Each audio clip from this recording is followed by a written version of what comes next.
दोस्तों आज जिस फ्लावरिंग प्लांट की मैं बात करूंगी उसका नाम है मधुमालती। आप ये सामने देखिए, ये मेरा दोस्तों ये 5 से 6 साल पुराना प्लांट है। ये मैंने इस गमले में लगाया हुआ है। ये दोस्तों परमानेंट फ्लावरिंग प्लांट है। एक बार लगा दिया तो ये ख़त्म नहीं होगा, सालों साल आपका ये साथ देते रहेगा। क्या देखभाल करनी चाहिए उसके बारे में आज मैं आपको नॉलेज दे दूँ। दोस्तों एक तो जब भी ये प्लांट लगाएं दोस्तों, आपको उसको हमेशा एक अच्छी लोकेशन वाली जगह रखना है जहाँ पे अच्छी धूप आती है। धूप से ये पौधा अच्छे से सरवाइव करता है। धूप इसकी आप सोच लीजिए खाद भी है, इसकी अच्छी रिक्वायरमेंट भी है।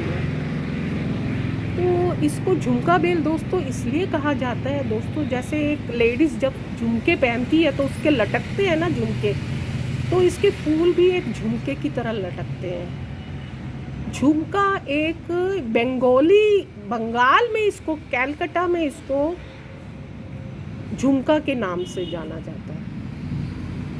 और लटकते हैं फ्लावर, बहुत सुंदर लगते हैं। लोग इसको अपने जो घर की जो एंट्रेंस होती है ना, उसमें लोहे की एक रिंग सी बनाकर उस पर चढ़ाते हैं, तो ये बहुत सुंदर लगती है। और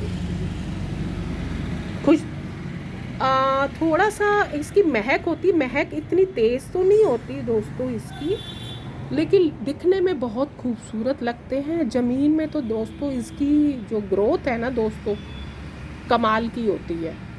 तो आप जाइए नर्सरी में और ले आइए ये प्लांट। मैं इसको 120 रुपये में लाई थी। आपको चाहे तो सस्ता मिल सकता है। क्या आप इसको कटिंग से लगा सकते हैं? जी दोस्तों, इसको आप कटिंग से लगा सकते हैं। आप कोई भी अच्छी ब्राउन कलर की जो ये डंडी होती है, आप कटिंग लगा कर देखिए दोस्तों। वैसे मैंने इसकी कटिंग कभी नहीं लगाई। मैंने जैस्मीन प्लांट की कटिंग लगाई हुई है काफ़ी लोग, लेकिन इसकी मैंने कटिंग कभी लगाई नहीं है। अब कोशिश करूँगी मैं भी इसकी कटिंग लगाऊँ। बहुत ही सुंदर, मन भावन, मन को भाने वाले। और मधुमालती पे तो दोस्तों आप अगर हिंदी का काव्य पढ़े ना, तो इस फूल के बारे में ना दोस्तों मैंने कई कविताएं भी पढ़ी हुई हैं मधुमालती के बारे में। मतलब ये फूल इतना अच्छा है। और ये दोस्तों बड़ा हार्डी प्लांट है। ये प्लांट कभी भी मरने वाला नहीं है कि ज़रा सी बीमारी हुई मर गया। थोड़ा अगर आप गमले में रखें तो इसकी हमेशा मिट्टी मॉइस्ट रखें। कोशिश करें छाया में मत रखें। छाया में रखेंगे तो दोस्तों इसकी फ्लावरिंग नहीं होगी। तो थोड़ा गमले में लगाएंगे, आपको 1 साल का वक्त लग जाएगा। और इसकी पत्तियां देखिए इस तरह से होती हैं। मैं आपको पत्तियों को फोकस करके बता दूं, इस तरह से होती है। जैसे धूप नहीं आएगी, छाया रहेगी ना जिस साइड, तो इसका जो फूल है वो आपको सफ़ेद सफ़ेद लगेगा। और जैसे ही फूल पे धूप पड़ेगी तो उसका रंग पूरी तरह से निखर कर आएगा। और खाद के रूप में आप इसको गोबर की खाद दीजिए। गोबर की खाद इसके लिए बेस्ट खाद है। वर्मी कंपोस्ट दे सकते हैं। और सबसे अच्छी खाद दोस्तों जो है वो है सरसों की खली। सरसों की खली को 1 बाल्टी में 1 मुट्ठी भर आप भिगो कर रात भर रख दीजिए। और वो खाद अगर आप अपने ये जो मधुमालती है, मोतिया प्लांट है और रुक्मणी है, कितने जो आपके परमानेंट फ्लावरिंग प्लांट है ना, उनको देंगे। उनके लिए सरसों की खली दोस्तों बेस्ट होती है खाद। और सरसों की खली आपको ऑनलाइन बहुत आसानी से मिल जाती है। और सरसों की खली के अगर आपके पास ना हो तो आप वर्मी कंपोस्ट, गोबर की खाद, ये भी ना हो तो केले के पत्ते को सुखाकर उसका पाउडर बनाइए और दीजिए अपनी जड़ों पे। क्योंकि जो केले का जो पाउडर है ना दोस्तों, उसमें पोटेशियम भरपूर मात्रा में होता है। और एक फ्लावरिंग प्लांट को क्या चाहिए?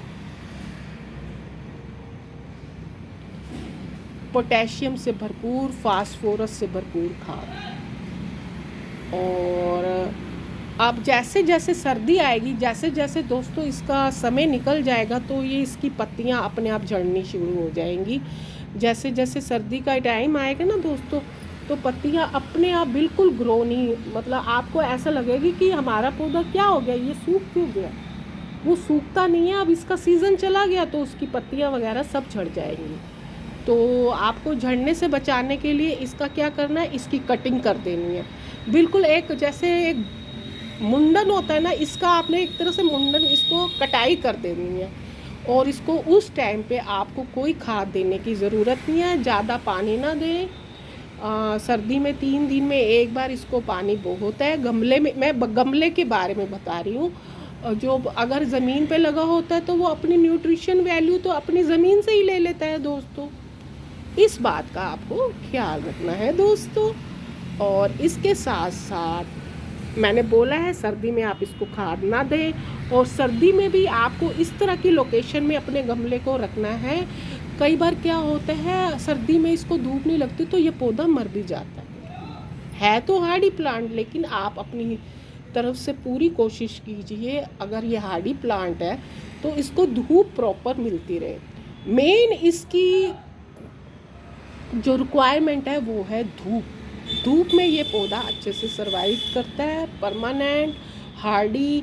एक राजस्थान जैसे एरिया में जहाँ हम रहते हैं, जहाँ पे फ्लावरिंग, हमारे यहाँ दोस्तों चंपा का हो, मधुमालती का हो, ये फ्लावरिंग प्लांट जिन लोगों के घर पे जगह है ना दोस्तों, उन्होंने ये प्लांट, मैंने ये देखा है, ज़रूर लगाए हैं। तो आपको भी लगाना चाहिए ये मधुमालती का प्लांट, बहुत अच्छा परमानेंट फ्लावरिंग प्लांट।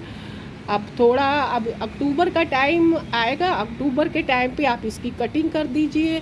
घबराइए मत, आपको दिखे कि कोई पत्ती नहीं दिख रही है, मार्च में और अप्रैल में अपने आप इसमें ना पत्तियां आनी शुरू हो जाएंगी। फिर मानसून आएगा, मई जून, उसके बाद मई जून में ये थोड़ा सा दोस्तों थोड़ी तेज़ धूप होती है ना, तेज़ धूप से मैंने कहा आपको ऐसी लोकेशन ध्यान रखनी है कि जहाँ पे इतनी तेज भी धूप ना आए कि ये पौधा ना सर्वाइव कर सकते, और इतनी कम भी ना आए कि ये पौधा बिल्कुल फिर इसके फ्लावरिंग ना हो, क्योंकि ये इसकी रिक्वायरमेंट है दोस्तों।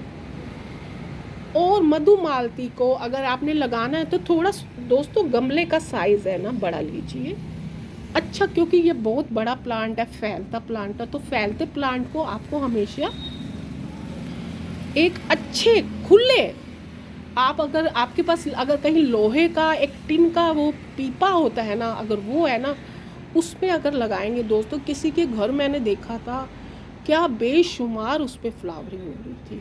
तो मतलब इन चीज़ों में ये अच्छे चल जाते हैं। क्या पता, जब भी मैंने देखा है किसी का अगर लोहे के टीन के पीपों में लगे होते हैं ना पौधे, क्या कमाल की ग्रोथ होती है दोस्तों। और ये प्लांट आपको मिल जाएगा, मैंने आपका रेट तो इसको बता दिया है, नर्सरी से मिल जाएगा। अगर इसकी आप कटिंग लगाना चाहते हो तो कटिंग इसकी आप लगाइए जून और जुलाई में कटिंग लगाइए, लेकिन कटिंग आपको छाया में रखनी है, इतनी गर्मी में नहीं रखनी। कटिंग लगा के देखिए, और कीड़ों का कोई अटैक नहीं होता दोस्तों को, कोई इसमें मिली बग वगैरह कुछ नहीं, बस इसकी पत्तियां होती है ना, उस पर ग्रास ऊपर होता है, वो हरे रंग का जो कीड़ा होता है वो थोड़ा होता है, इस पर अटैक करता है। आपको नीम ऑयल का मैंने छिड़काव बताया, उसकी आप वीडियो देख सकते हैं किस तरह से करना है। मीठे सोडे का पानी का छिड़काव कर सकते हैं, सिरके का पानी का छिड़काव कर सकते हैं। ये हमारे नेचुरल तरीके हैं हमारे पौधों को बचाने के लिए दोस्तों। ये थी मेरी मधुमालती के बारे में मेरी दोस्तों जानकारी। बाकी ये डेकोरेशन में यूज़ होता है, अब बाकी इसकी कुछ होंगी मेडिकल बेनिफिट, आप वो गूगल से देख सकते हैं दोस्तों। ये थी मेरी इस मधुमालती प्लांट के बारे में जानकारी। आशा है आपको मेरी ये जानकारी पसंद आई होगी। आप मेरे चैनल को सब्सक्राइब करें, लाइक करें और शेयर करें। थैंक यू दोस्तों।